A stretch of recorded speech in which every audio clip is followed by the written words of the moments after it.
Bismillahirrahmanirrahim. Assalamualaikum warahmatullahi wabarakatuh. Perkenalkan, saya Cinta Vanessa dari PA 5D dari Masalah Jakarta. Di sini saya akan menjelaskan sedikit mengenai memahami historisitas fikih pada mata kuliah masa Idul Fitri. Untuk yang selanjutnya yaitu seperti yang kita ketahui bahwa Al-Quran dan hadis menempati posisi paling sentral dalam kehidupan kita. Munculnya Al-Quran dan hadis itu sebagai respon dari masalah-masalah yang muncul. Jika kita mau menengok ke belakang ketika wahyu pertama turun, saat itu ketika itu Rasulullah SAW sedang bertahan di Wahira. Beliau sedang berpikir bagaimana cara keluar dari semua masalah ini. Kenapa bangsa Arab saat itu melakukan hal-hal yang sangat jauh, sangat buruk gitu.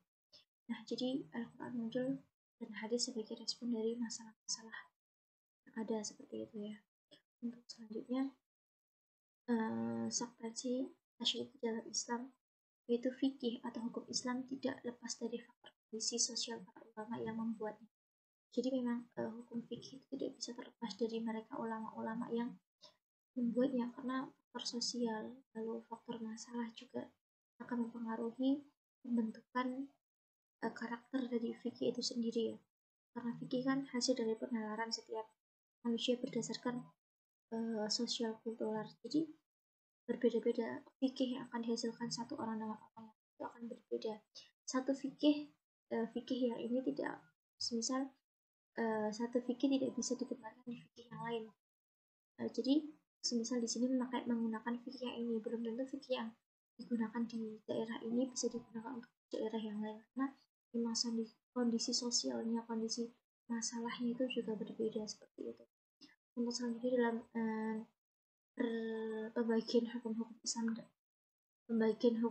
ada tiga. Yang pertama adalah di Qadiyah, itu hukum-hukum yang berkaitan dengan hal-hal yang wajib, meliputi kepercayaan seperti percaya kepada Allah, malaikat, kitab-kitab, para rasul, dan hari akhir. Untuk yang kedua yaitu Uluhiyah, yaitu hukum-hukum yang berkaitan dengan hal-hal yang wajib, yaitu mengikuti atau menjalankan kewajiban dan meninggalkan larangan ya. Untuk selanjutnya amaliyah atau praktis yang berkaitan dengan perbuatan, yaitu kayak semisal tata cara sholat, tata cara puasa, bagaimana zakat, haji, seperti itu. Jadi ada 3 macam ya. Untuk selanjutnya adalah fenomena fikih generasi awal. Nah, fenomena fikih generasi awal ini dimulai dari wafatnya Rasulullah. Ketika Rasulullah SAW wafat, berarti terputus pula wahyu. Sementara masalah akan tetap hadir ya. Yang namanya seseorang dalam hidup itu pasti akan mengalami yang namanya masalah. Seperti patah ya, bahwa hidup adalah batu loncatan dari satu masalah lain gitu.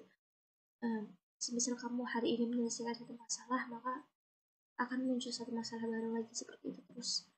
Nah, tak jarang ya para sahabat setelah wafatnya Rasul melakukan ijtihad untuk menyelesaikan permasalahan yang ada. Jikalau pada zaman dahulu ada suatu masalah, bisa langsung merujuk pada Rasulullah, bisa meminta pendapat, bisa meminta saran usulan dari Rasulullah ketika beliau masih hidup. Tapi ketika beliau telah wafat, maka para ulama melakukan ijtihad gitu ya, teman-teman, untuk menyelesaikan tantangan hidup.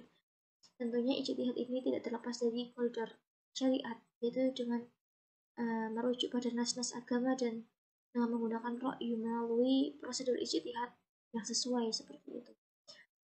Untuk selanjutnya yaitu fenomena fikih pada masa pembentukan mazhab. Seperti yang kita ketahui, ada yang populer ya, ada 4 mazhab terbesar, yaitu ada mazhab Hambali, Maliki, Syafi'i, dan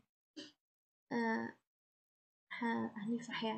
Yang pertama adalah Abu Hanifah, mana Abu Hanifah ini lahir pada tahun 80 Hijriah di Kufah ya. Beliau belajar dari banyak ulama tentang ilmu hadis, ilmu fikih juga ya.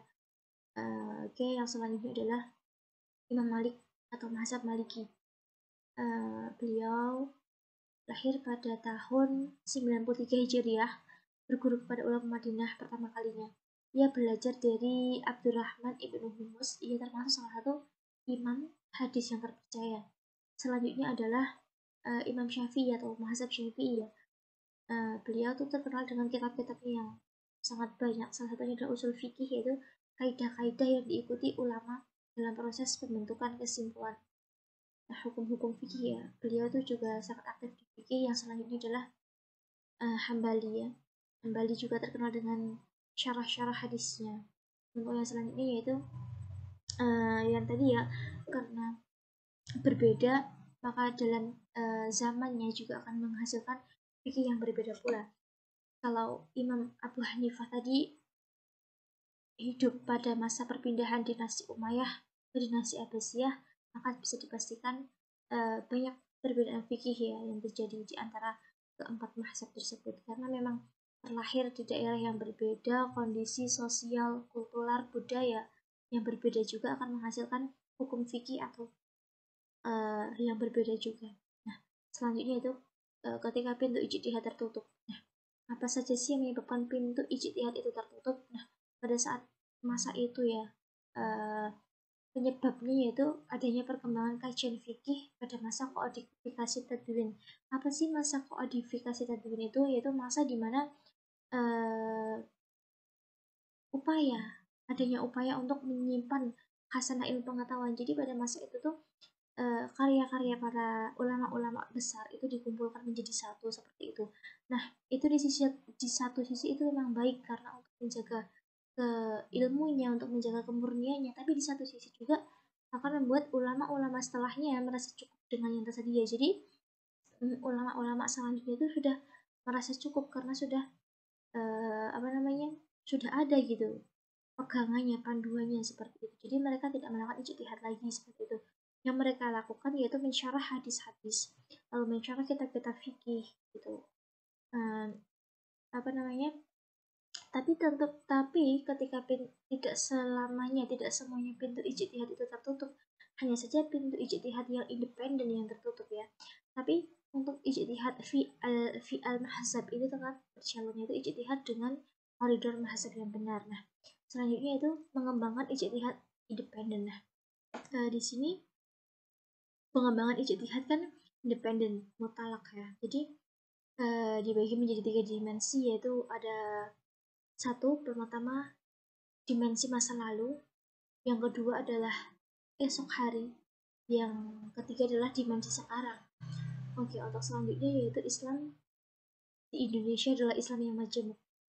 Benar sekali bahwa seperti yang kita ketahui ya, bahwa di Indonesia merupakan mayoritas penduduknya adalah menganut agama Islam seperti itu. Jadi kebanyakan beragama Islam gitu di Indonesia. Namun ini akan memunculkan sebuah konflik baru ketika hidup di negara yang mayoritas Islam, namun di suatu daerah gitu ya, dia hidup bersampingan dengan malah Islamnya sebagai minoritas seperti itu. Itu akan juga memunculkan yang namanya potensi konflik atas nama agama, di mana potensi konflik atas nama agama ini merupakan hal yang besar dan pasti serius gitu permasalahannya. Jadi dalam menyelesaikan hal ini tuh harus mengambil sikap bijak gitu. Tidak boleh memihak salah satu gitu, harus mencari kebenaran terlebih dahulu gitu. Jadi memang perbedaan gitu ya, beda-beda karena di Indonesia kan memang banyak perbedaan mulai dari agama, suku, bahasa, dan itu pun berbeda gitu loh. Jadi ya untuk menyikapinya seperti itu ya harus bijak gitu, harus saling menghargai karena memang Islam di Indonesia itu majemuk gitu, saling menghargai. Dan yang selanjutnya yaitu kearifan menyikapi perbedaan, di mana perbedaan adalah rahmat. Perbedaan adalah rahmat. Sekarang caranya bagaimana agar perbedaan itu benar-benar menjadi rahmat gitu. Karena kan kita hidup di Indonesia nih ya penuh dengan perbedaan. Mulai dari perbedaan keyakinan, perbedaan agama, lalu perbedaan suku dan bahasa, itu pun juga termasuk rahmat ya, berbeda-beda. Tapi bagaimana caranya untuk bisa menjadikan perbedaan itu sebagai rahmat gitu. Yaitu tadi kita saling menghargai, saling mensupport, saling mendukung gitu. Harus saling menghargai ya, tidak saling menggurui lah intinya seperti itu. Jadi ya it's okay semisal kita dalam satu forum kita berbeda pendapat dengan teman, lalu kita berdebat karena argumen. Jadi arifan ya, kearifan menyikapi perbedaan. Jadi ya memang harus arif dan bijaksana dalam menyikapi perbedaan. Seperti tadi semisal dalam forum diskusi kita berbeda pendapat, berbeda argumen dengan teman-teman kita, itu nggak masalah gitu, selagi memang argumen kita benar gitu, ya udah nggak apa-apa. Tapi setelah selesai dari ruang diskusi, ya udah kita sama-sama lagi gitu, jangan memecah belah karena satu perbedaan seperti itu. Jadi saling menghargai, saling memahami, saling mengerti, itu adalah kunci dari perbedaan adalah rahmat, saling menghargai. Jadi karena kita kan hidup ini di Indonesia terlebihnya memiliki banyak sekali perbedaan, jadi ya harus bijak arif dalam menghadapi perbedaan yang ada. Untuk selanjutnya,